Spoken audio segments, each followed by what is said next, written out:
Origin alphabetically order हा घटक पाहणार आहोत.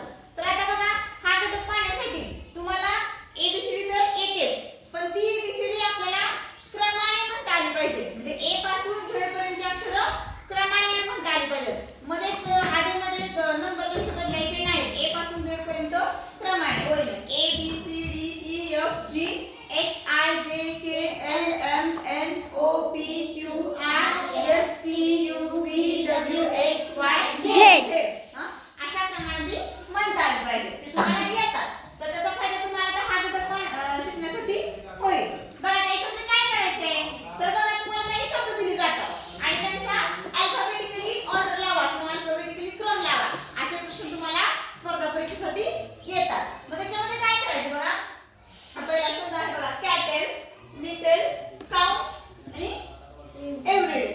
तर बघा आता या चार शब्दांचा आपल्याला अल्फाबेटिकली ऑर्डर क्रम लावायचा आहे. मग काय करायचं याच्यामध्ये, प्रत्येक शब्दामधलं पहिलं अक्षर कोणतं आहे ते त्याअगोदर बघायचं. आता कॅटल मध्ये कोणतं पहिलं अक्षर आहे? सी.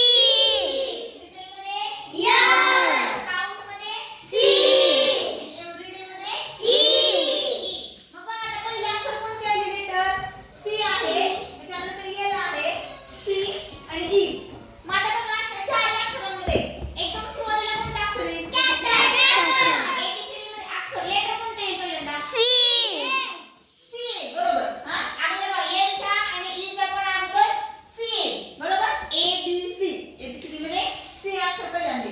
तर त्याच्यामध्ये बघा आता आपण जर बघितलं तर कॅटल मध्ये पण सुरुवातीला सी आहे आणि काउंट मध्ये पण सी आहे. म्हणजे सी अक्षराने सुरू होणारे दोन वर्ड्स आहेत. टू वर्ड्स आहेत या ठिकाणी. मग आता आपण काय करूया, तर पहिला अक्षर तर सेम आहे, तर आपण दोन नंबरचं अक्षर बघायचं. या शब्दामध्ये दोन नंबरचं बघा. कॅटल मध्ये दोन नंबरला आहे ए आणि काउंट मध्ये आहे ओ. मग मला आता सांगा एबीसीडी जर आपण म्हटली वर्णानुक्रमे जर म्हटलं बघा, तर ए